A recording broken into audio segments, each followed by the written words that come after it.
আসসালামু আলাইকুম রাহমাতুল্লাহ। উনি হলো আমাদের আনন্দপুর চন্দন বিয়া জামি মসজিদের ইমাম সাহেব।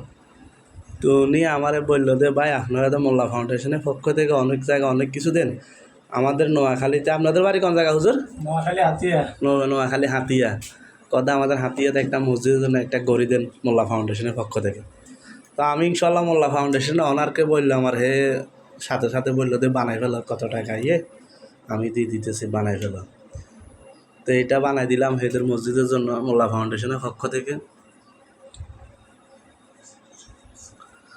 তো এইভাবে আমরা ইনশাল্লাহ মোল্লা ফাউন্ডেশন সবসময় ভালো কাজে ভালো জায়গায় ইনশাল্লাহ মসজিদ, মাদ্রাসা এবং কি চোখের চিকিৎসা এবং কি কল বসাইতেছে। ইনশাল্লাহ মোল্লা ফাউন্ডেশন সবসময় ভালো কাজ করতেছে। আপনারা সবাই মোল্লা ফাউন্ডেশনের জন্য দোয়া করবেন।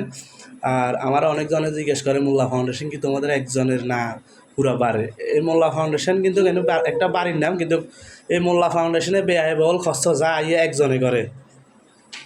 ওকে, আসসালামু আলাইকুম। সবাই ভিডিওটা একটু শেয়ার করে। হুজুর আপনি খুশি হয়েছেন নি? আচ্ছা যাক, দোয়া করবেন মোল্লা ফাউন্ডেশনে আনার জন্য।